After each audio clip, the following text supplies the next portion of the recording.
The fall of the Berlin Wall in 1989 and the rapid collapse of communist regimes throughout Eastern Europe and the former Soviet Union surprised most Western scholars and Soviet experts.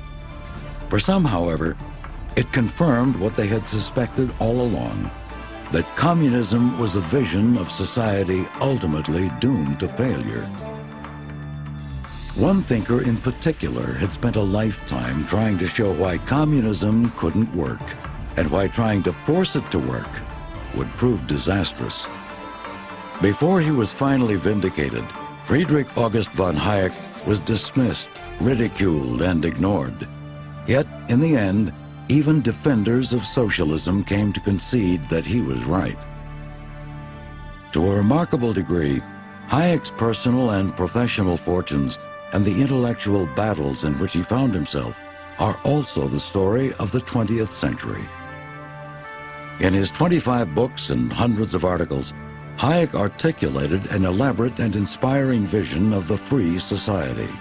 His insights continue to shape how we think about the social and economic problems of our time. Liberty Fund proudly presents A Profile in Liberty, the life and thought of Friedrich August von Hayek.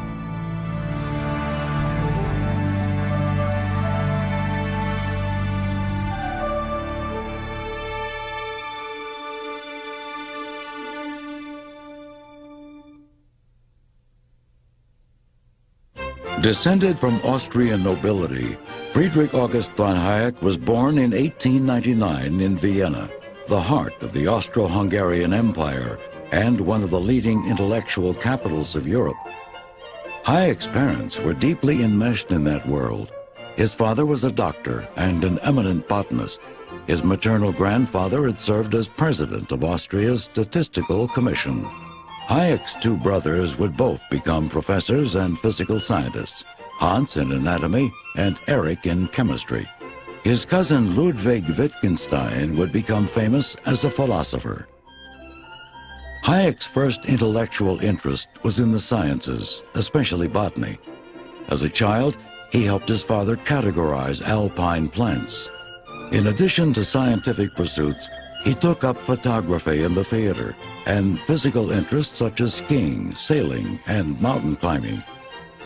In his teens, Hayek turned to the study of human learning and behavior, and for a time he considered becoming a psychiatrist.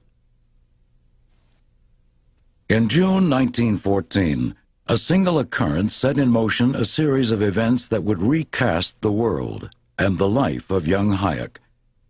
Archduke Ferdinand of Austro-Hungary was assassinated, setting the stage for the war to end all wars.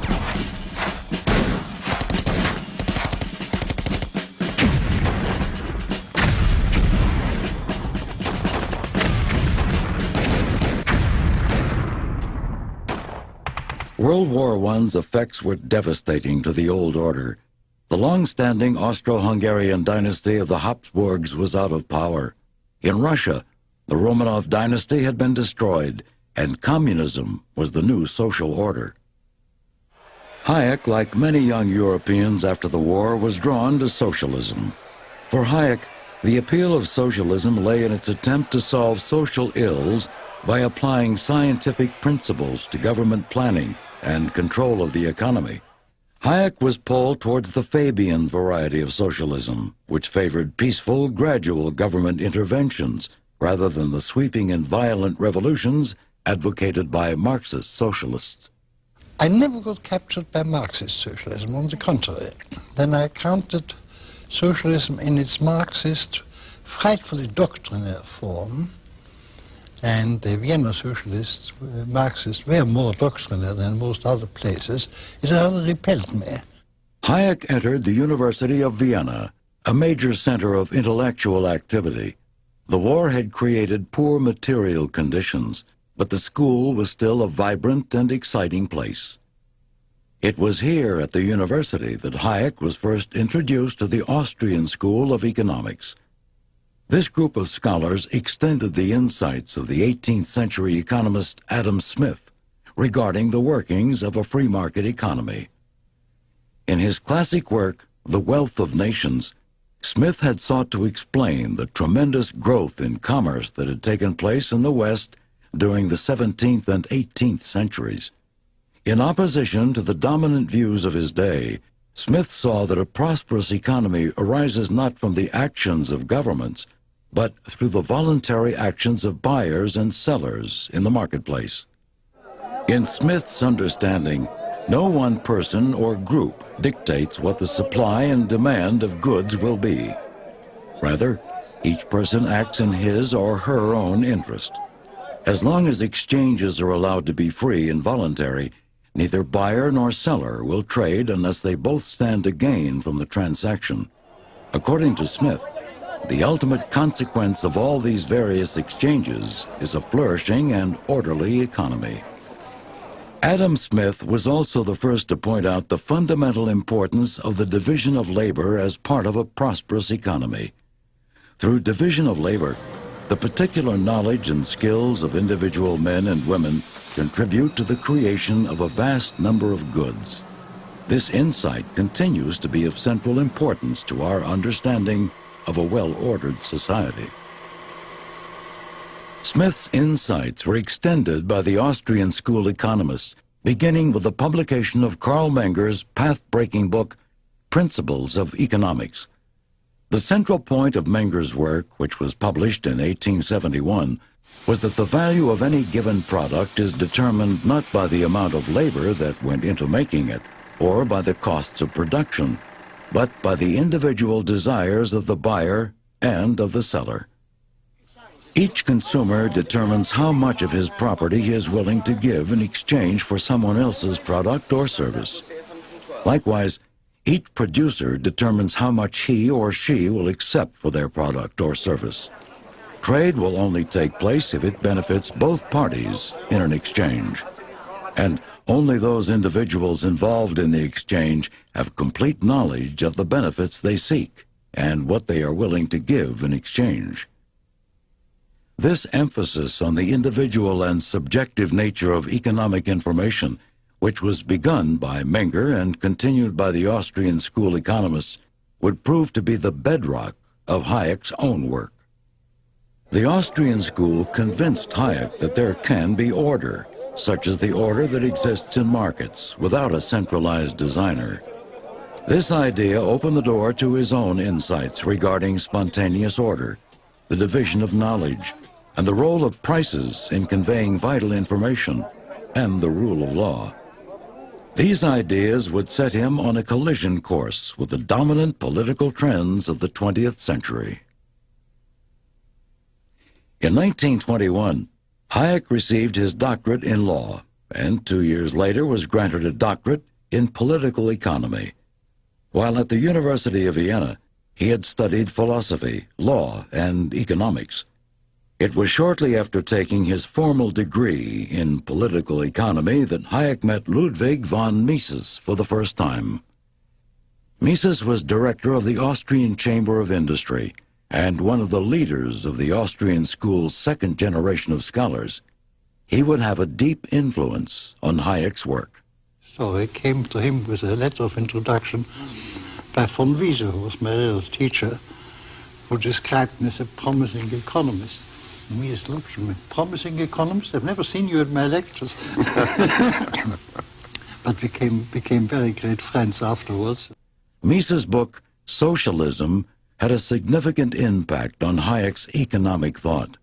In it, Mises attempted to show that in economic terms, a socialist state was technically impossible.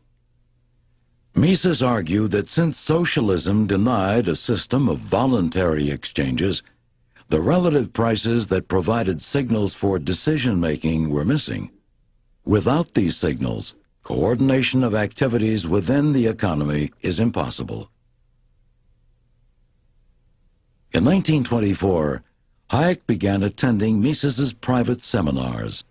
These events were considered the center of economic debate in Vienna. If I'd come to him as a young student, I would probably have just swallowed his views completely. As it was, I came to him already with a degree. I'd finished my elementary course, so I approached him in a slightly more critical fashion. and being for 10 years in close contact with a man with whom conclusions you on the whole agreed, but whose arguments were not always perfectly convincing to you, was a great stimulus. In 1927, Hayek and Mises co-founded the Austrian Institute for Business Cycle Research. The board included prominent economists. Young Hayek, the Institute's director, was beginning to solidify his reputation as a world-class economist. In 1929, Hayek began his first teaching position at the University of Vienna. That year also saw the publication of his first book, Monetary Theory and the Trade Cycle. In this work, Hayek expanded on the Austrian school's theories by developing the idea that the prices of goods and services, including interest rates, are information signals which are vital to the independent plans of consumers and producers. The main point of Hayek's book was that usually these information signals make possible harmonious and spontaneous overall adjustments within the economy. However, government intervention in the economy can cause false or distorted signals, which can ultimately lead to economic ruin. The core of the argument was simple. In a well-ordered economy, prices convey knowledge, and for the economy to function properly, that knowledge must not be distorted by government intervention. This basic idea would set Hayek in direct confrontation with two major trends in economic thinking, socialism and Keynesianism. For Hayek, economic knowledge is dispersed among individuals. This division of knowledge, as it would later be called, makes the central planning desired by socialists impossible. If prices are a way of coordinating the plans of individuals, and those plans can only be known by those individuals, then any order provided by central planning would simply be arbitrary and most likely destructive to economic prosperity. Hayek's insights were also directly at odds with government policies designed to enhance consumption, either through monetary inflation or through government spending. These policies were the very heart of John Maynard Keynes' more moderate interventionism. With his first book, Hayek had rebuffed the two most dominant trends in economic thought. In England, Hayek had come to the attention of Lionel Robbins, who was soon to head the prestigious London School of Economics, or LSE. The LSE was looking for someone intellectually capable of taking on John Maynard Keynes at the University of Cambridge. Robbins invited Hayek to come to England and give a series of 4 lectures. Hayek literally swept the audience off its feet, and he put forward a view of the Great Depression that seemed to be both accurate and complete. Hayek was invited to become a professor at the LSE, and in 1931 he and his family moved to London. Soon Hayek and Robbins, by now a good friend, were emulating Mises by holding their own private seminars. These lively gatherings attracted many international economists. It was during his time at the LSE that Hayek laid down the basis for his larger theory of spontaneous order. Working out the implications of his idea that prices are information signals, he began to extend this insight to the workings of society in general. It is the idea that there can be great orderliness in a society even though there is no one doing the ordering. To achieve this orderliness, however, it was essential that prices be allowed to fluctuate without interference. Societies cannot be organized without the signals that come through a free enterprise system using prices and profits. Hayek thought that prices and profits primarily convey information. Hayek's theory of information or knowledge was groundbreaking. A market is a system of the utilization of knowledge, which nobody can possess as a whole, which only through the market situation leads people to aim at the needs of people whom they do not know, make use of facilities of which they have no direct information, all this condensed in abstract signals, and that our whole modern wealth and production could arise only thanks to this mechanism is, I believe, the basis not only of my economic but as much of my political views. His most important contribution is to extend the paradigm or idea of Adam Smith about division of labor and making it into division of knowledge.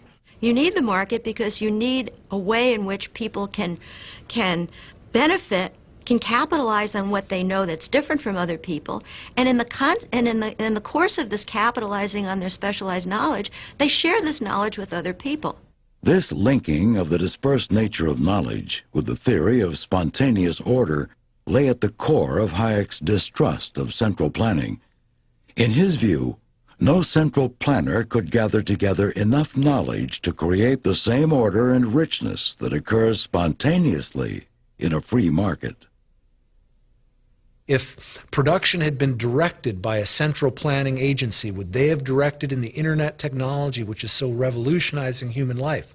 Hayek argued that central planning authorities don't develop that sort of planning ability, that they're inevitably bureaucratic and they prevent the new and the creative and the diverse from emerging, and that what you want to do is have a society in which individuals are free to do as much as what they want, whatever they want to do, as long as they're not physically harming someone else. To Hayek, central control over individual economic decisions leads inevitably to control over what individuals are allowed to do and the ideas they are allowed to develop.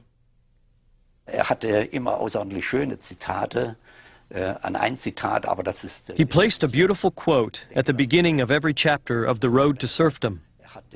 And there is a quote by Belloc he placed at the beginning of a chapter where he says, let me see if memory serves, the control of the production of wealth is the control of human life itself. Ist das Kommando über das menschliche Leben schlechthin.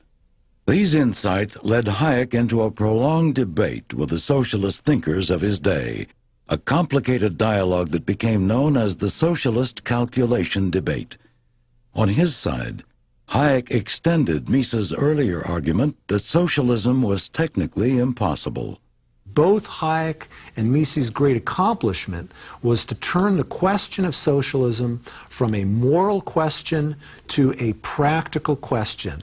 It wasn't whether individuals are good enough for socialism, it's a question of whether or not socialism can practically be the way a society can be organized. Hayek argued that without freely adjusting prices based in private property, there were no signals for socialist planners to use in calculating the relative values of goods and services, and there was no information for deciding which production methods were most efficient.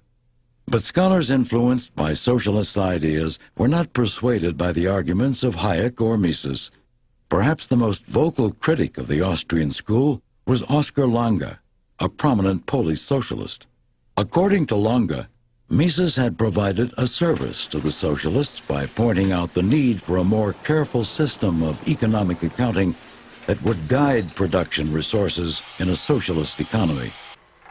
Rather than pointing out the impossibility of socialist calculation, said Lange, the Austrians had merely pointed to a problem that socialist thinkers could certainly solve.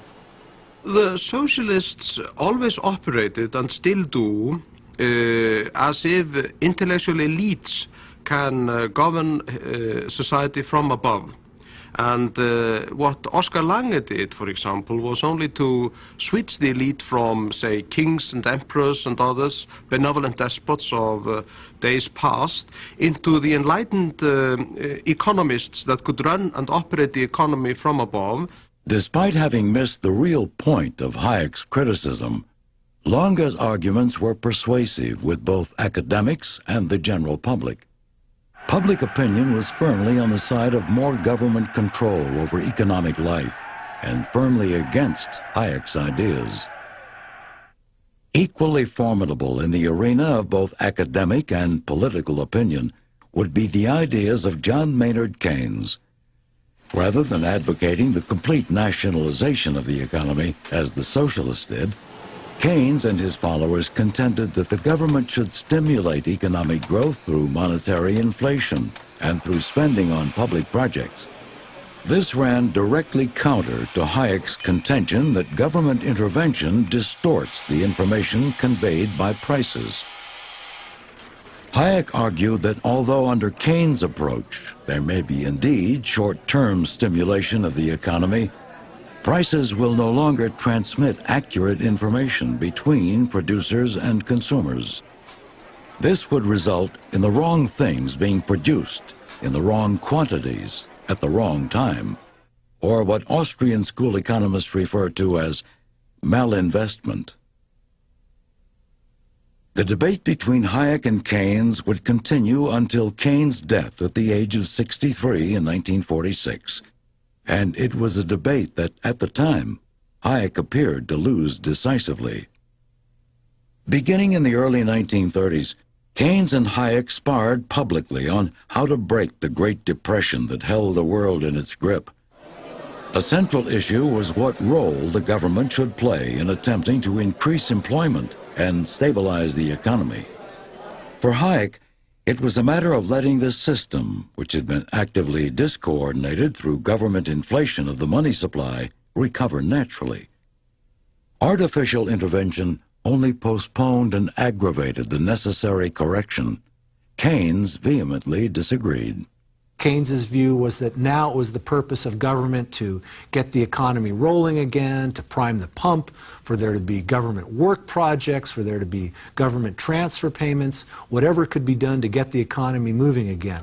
Underlying these disputes was another point of disagreement between these two great thinkers. Hayek concentrated on individual transactions between buyers and sellers.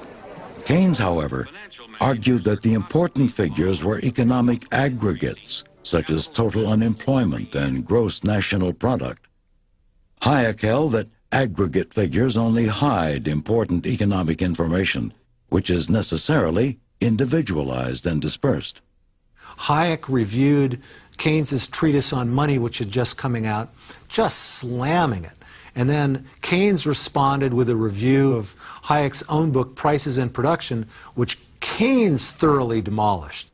In the Keynes debate, as in the socialist calculation debate, Hayek pressed the notion that government economic planning was inherently doomed by the knowledge problem. No bureaucrat or central planner could ever possess enough knowledge of individual needs to design an efficiently functioning and prospering economy. For Hayek, the myriad calculations government planners would require in order to address a situation made complete and current knowledge unachievable. In addition, and perhaps more important, the kinds of information necessary for successful planning are impossible to centralize. This information consists of non-scientific, personal, particular knowledge, or what Hayek called knowledge of time and place. His alternative was the spontaneous order of a free market, which efficiently and accurately made these calculations every day. What happens in a modern society is the absolutely unpredictable result of millions of individual decisions going on all the time. I think that's a very interesting idea, and it's powerful because it's so counterintuitive. The Hayek-Keynes debate took a decisive turn in 1936 with the publication of Keynes' famous book, The General Theory of Employment, Interest, and Money. This work, one of the most influential books on economic policy in the 20th century, defined Keynes' attack on classical liberal economics. But despite its significance, Hayek did not mount a public counterattack. He thought that Keynes' latest theory would not succeed, and he knew of Keynes' habit of frequently changing his mind. Hayek would later admit that his failure to publicly respond to the general theory was a serious miscalculation. He would not get another opportunity to publicly debate Keynes on these issues. The greatest boost to Keynes' theories came in America, where voters turned out the staid Hoover for the dynamic Roosevelt. Roosevelt initially gave Keynes' ideas half-hearted support, still hoping to balance America's budget. But with the economic situation worsening, FDR embraced Keynes' ideas and dramatically expanded the role of government in American life. The late 1930s and early 1940s were difficult times for Hayek. In addition to losing the popular verdict on his ideas, Hayek watched as the clouds of major conflict gathered across Europe. One of the most horrific social forces of the century was about to plunge the world into its second global war. Hayek was especially frustrated by what he saw as his colleagues' misperception of what was unfolding. External circumstances of environment made it necessary for me to explain to my English colleagues who firmly believed that the bad German capitalists had started a reaction against the promising socialist developments, that they were wrong in their interpretation of the Hitler movement. An outspoken opponent of the Nazis, Hayek charged that the evils of National Socialism were of the same variety as the errors of Marxist socialism. They resulted from the negation of liberty and the dehumanization of those who did not fit the bureaucrats' preconceived idea of what society should look like. Fascism was not, as the Marxists and leftists tried to assert, the result of capitalism. It was its very antithesis. Hayek's deep concern about the events of his time were leading him to apply his ideas to a broader social context. World War II had the effect of changing Hayek's focus of interest. And whereas during the 1930s he had been primarily a technical economist, participating in the technical economic debates of the day, from the 1940s onward in his career, and he lived until 1992, so that's a half century, he basically moved into the area of social philosophy. And I think that it's here that his greatest contributions were. In 1944, Hayek was made a Fellow of the British Academy. That same year, a pivotal event would again propel Hayek onto the international stage, the publication in England of his most famous book, The Road to Serfdom. This was a hugely popular broadside in which Hayek made the claim that even mild government intervention could ultimately lead to a totalitarian state. Hayek had grave concerns about communism and Russia's role in the world, but he was also targeting socialism closer to home. There was quite a bit of central planning at that time. In fact, that's what the Labour government came in immediately after the end of the European war against Hitler, and that's what they wanted to do. They wanted to introduce a form of socialism. Hayek's thesis in The Road to Serfdom was simple enough. Even piecemeal planning leads to unintended consequences that require even more planning and eventually can lead to attempts at central planning and totalitarianism. Government errors would be compounded when the same planners who made them then tried to set them right, leading to even more government intervention. Ultimately, the people in a society would be made to fit the bureaucrats' plan, rather than the other way around. If a government goes wrong and enforces the mistake it has made, there's no automatic correction of any kind. He made it crystal clear to anybody who was willing to open up their minds that you couldn't possibly gather enough information in a central bureau to direct a vastly complex economic system. You can barely do it for a simple village economy, but at least there wouldn't be egregious errors. Even well-intentioned states would eventually claim the power to make any decision necessary for the state's well-being.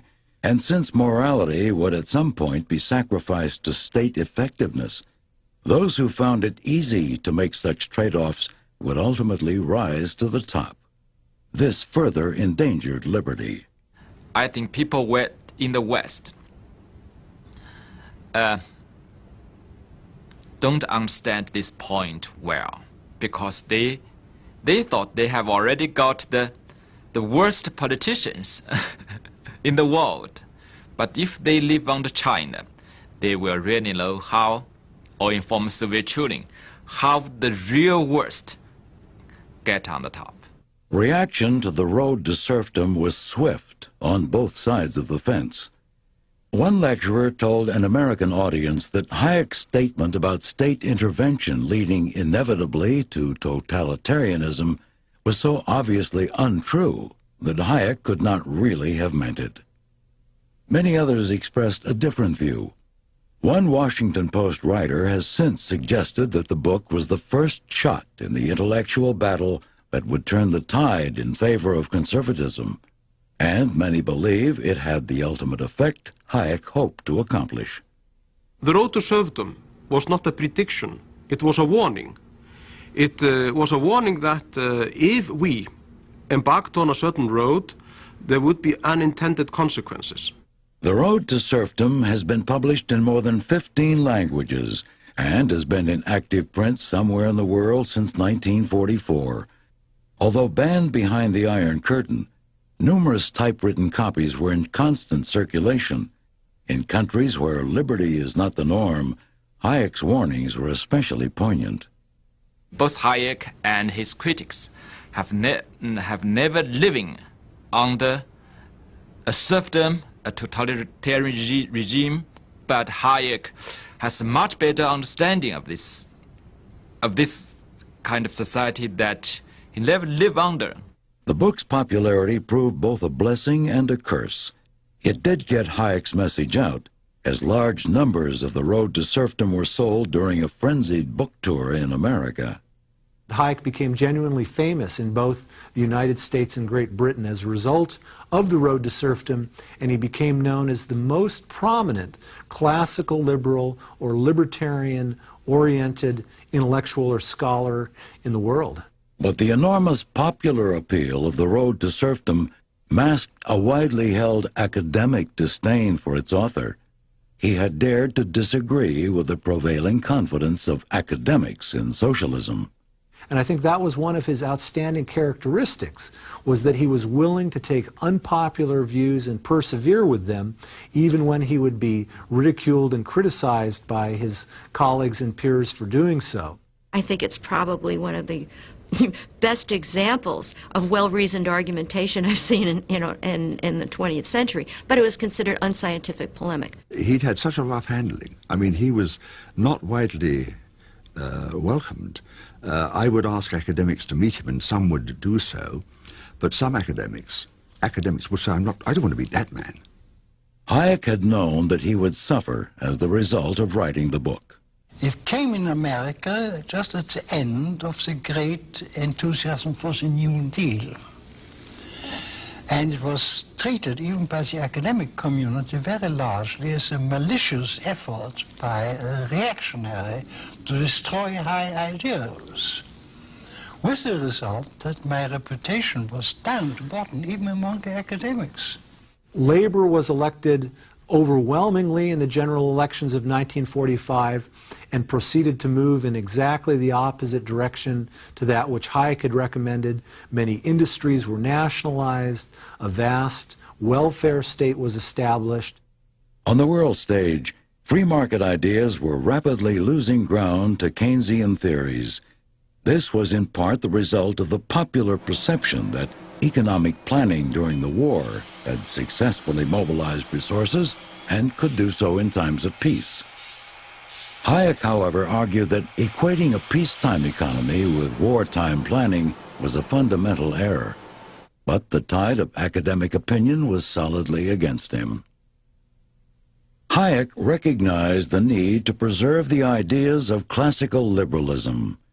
So he decided to create an international society of scholars to encourage renewed exploration into the political, economic, and cultural foundations of a free society. This gathering became known as the Mount Pelerin Society. Hayek felt like that the whole world was going socialist immediately after World War II, and he felt like there was a desperate need to at least establish some connections between those who still held classical liberal notions. And so he got the Mopelerin Society organized in 1947. Und da hat Hayek durch diese große Sammlungsbewegung, Hayek, through this grand assembly or gathering, overcame the isolation of individuals and united liberal scholars from history, political science, economics, and philosophy, all of whom felt motivated to defend the free society. zusammengebracht hat, die alle dem Axiom der Freiheit sich verpflichtet fühlten. In 1947, the group met in a small town in the Swiss Alps. The first conference lasted 10 days.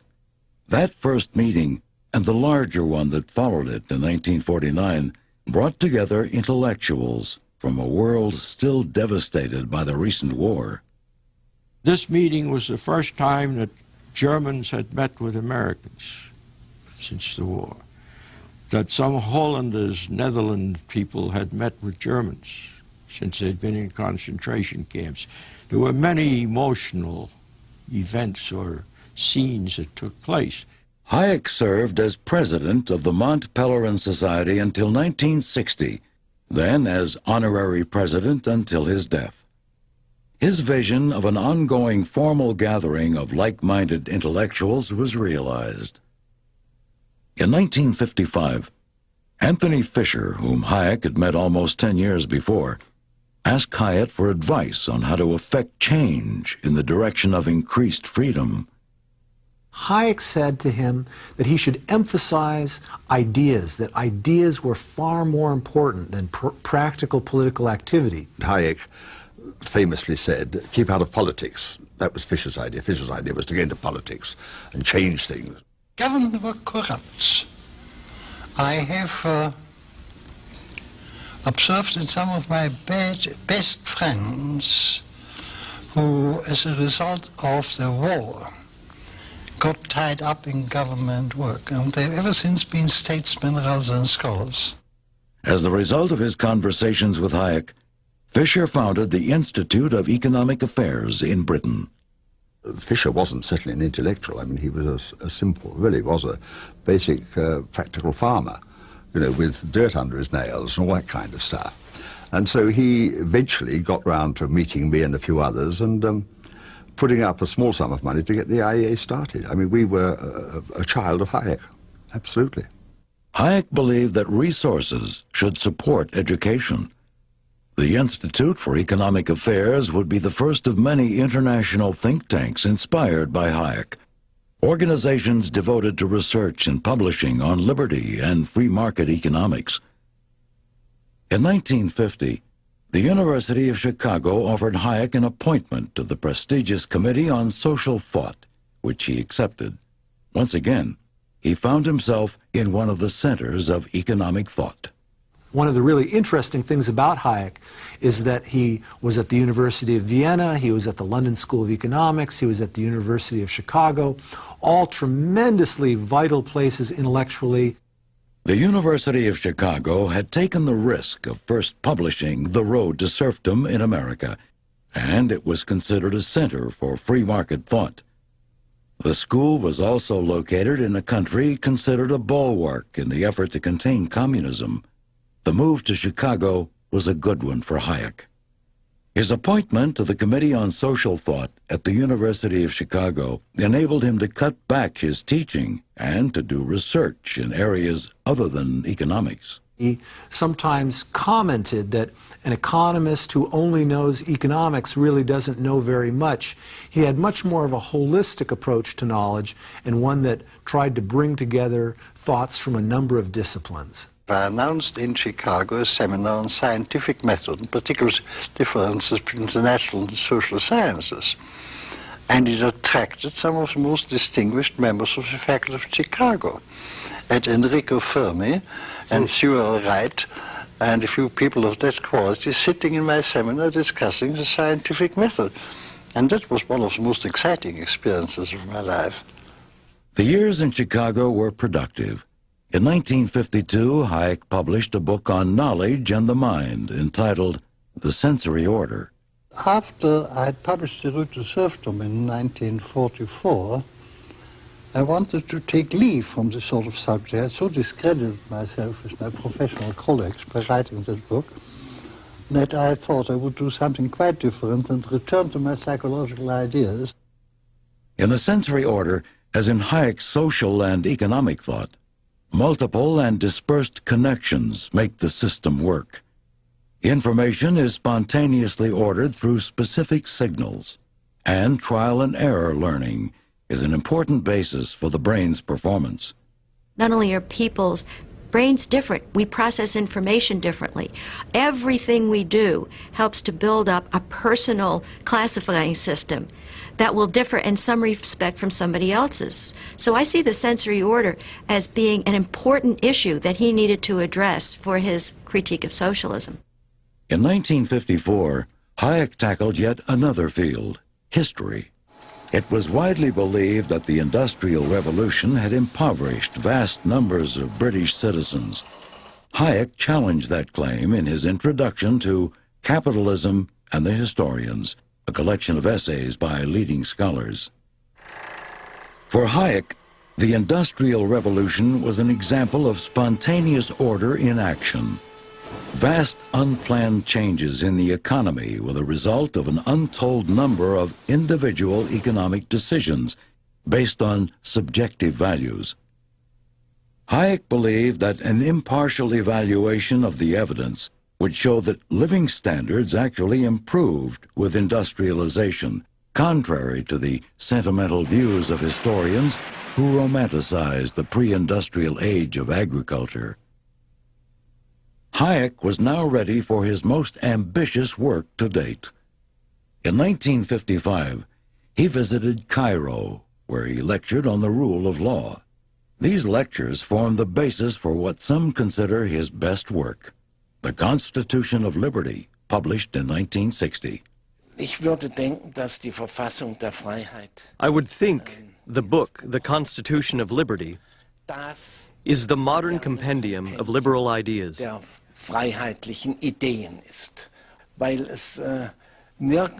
Nowhere is the importance of a free society for our civilization as well stated as in this book.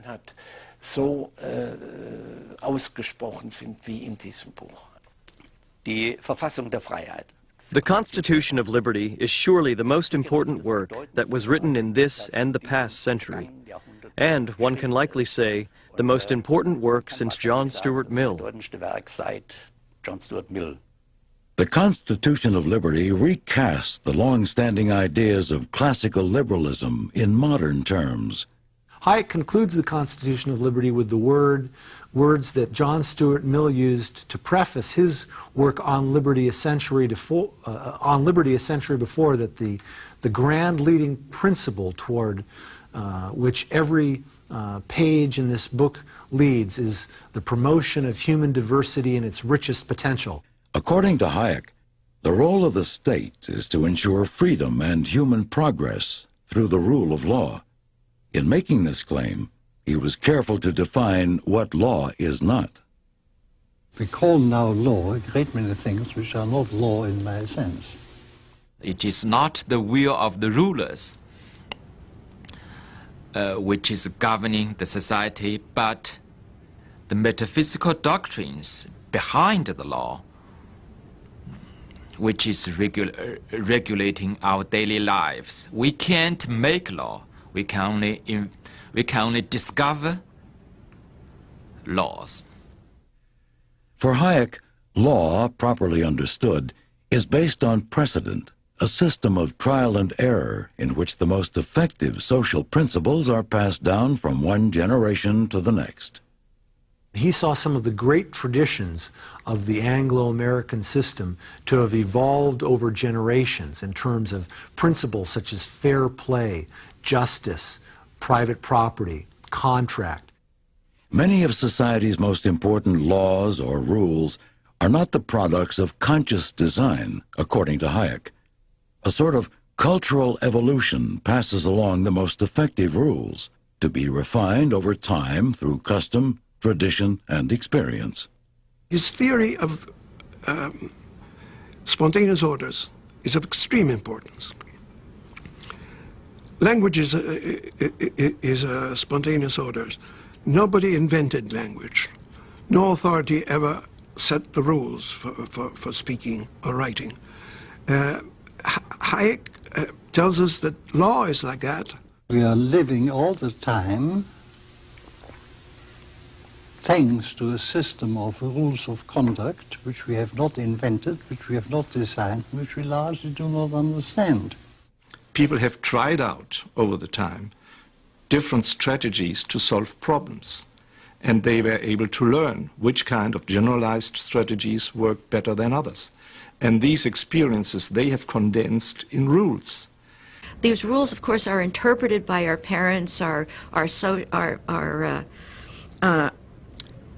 authorities. They're interpreted by those with whom we interact, so they do change gradually, but nevertheless, these rules are not of our own making. It's law that creates freedom by creating a rational framework within which individuals can lead their life. So I think that Hayek's underlying idea in political philosophy is that liberty is the supremacy of law. Hayek's understanding of the rule of law involved two critical points. The first was that society's rules must be general. They must not become specific centralized commands. This also keeps them from becoming instruments for granting special privileges. True freedom implies equality under the law.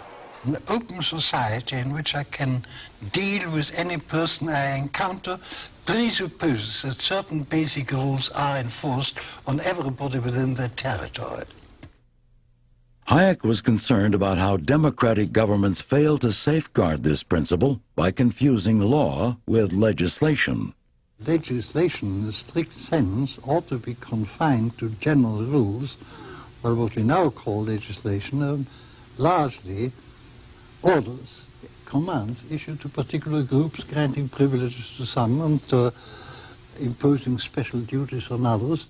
Hayek's second point about the rule of law was that laws should tell individuals only what they could not do in order to prevent harm to others. Laws should not tell individuals what they must do. These rules, and this is the characteristic of general rules, they tell people what strategies they are not allowed to employ in their efforts to improve their own situation. But within the remainder of the open space of conceivable actions, they are free to choose whatever they consider most appropriate and more conducive to their interests. Hayek did grant that government might need to guarantee a minimum set of specific protections in areas such as health care, the environment, and disaster relief. But he argued these should be privatized whenever possible.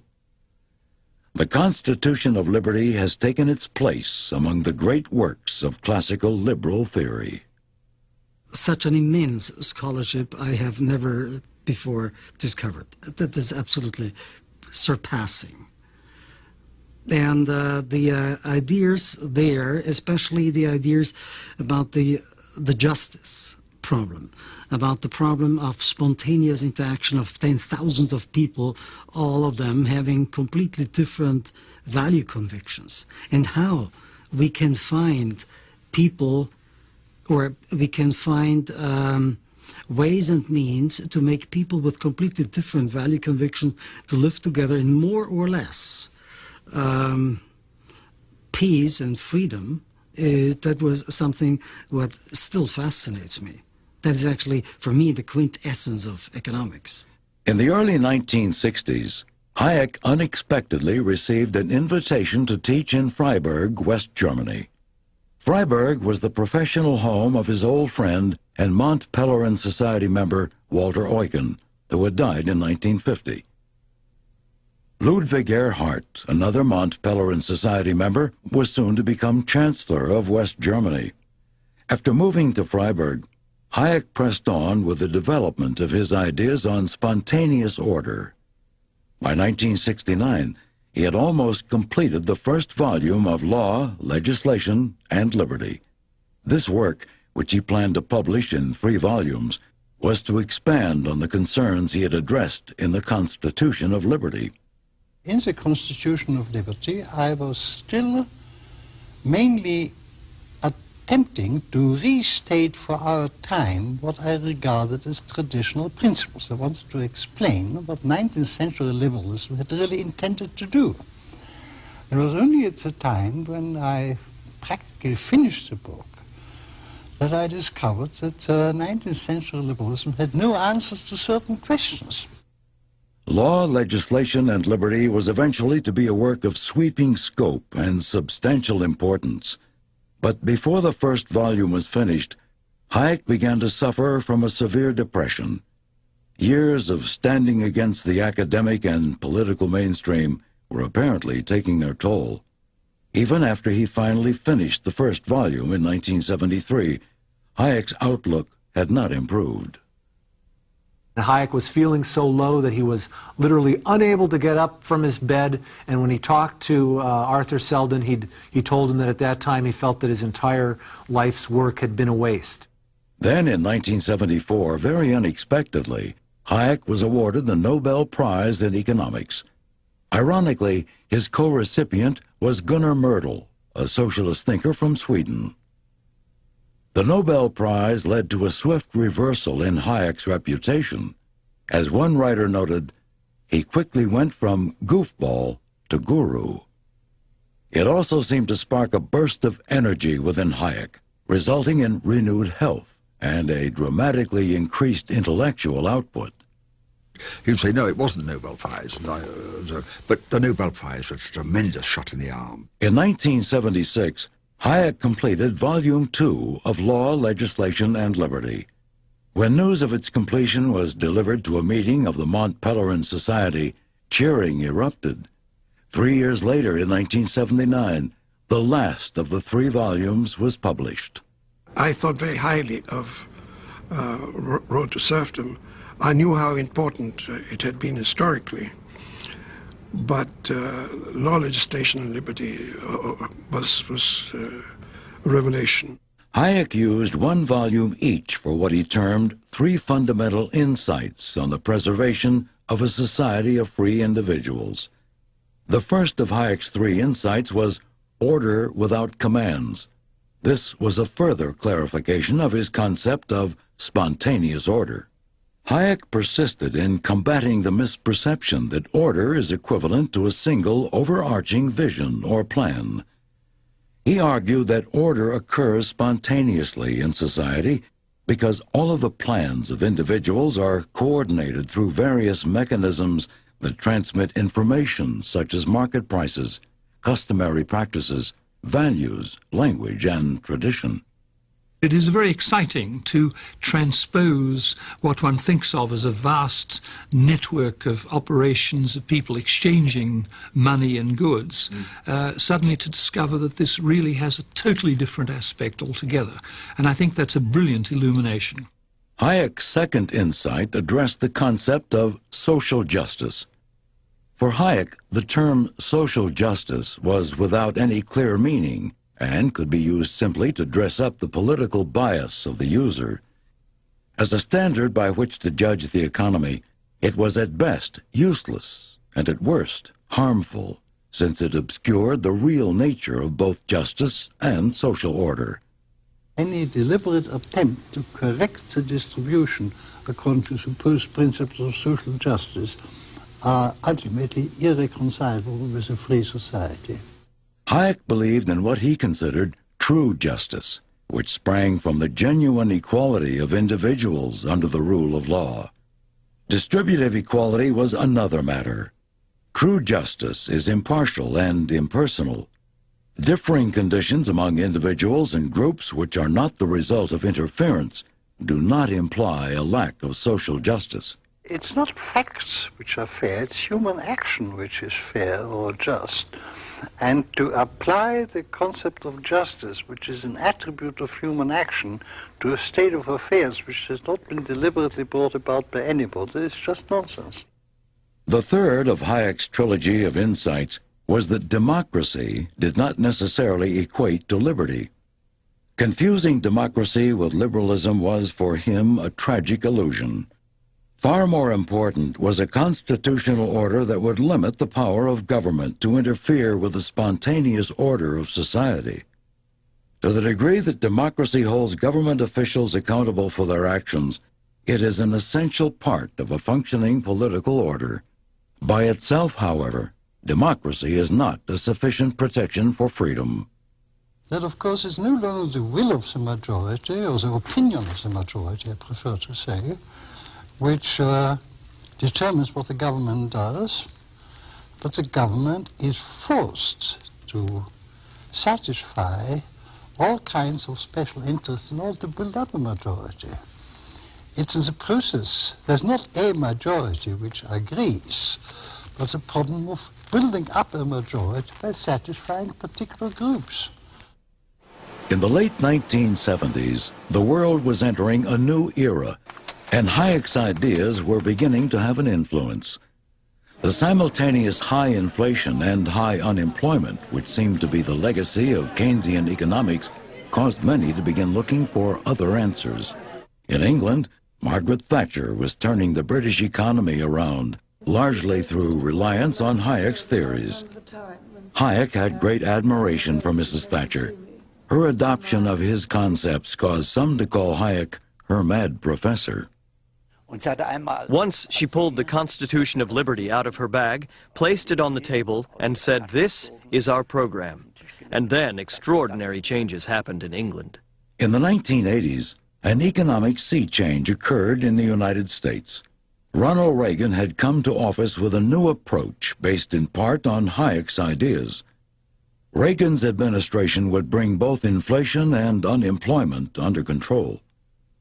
In 1982, Hayek was awarded the Order of Merit by the Austrian government, and in 1984, he became a Companion of Honor, a personal award from the Queen of England. Hayek's final book, The Fatal Conceit, was published in 1988. In it, Hayek warned his readers against the temptation to assume that social institutions and inherited practices can simply be altered or abolished to suit the momentary objectives of would-be reformers.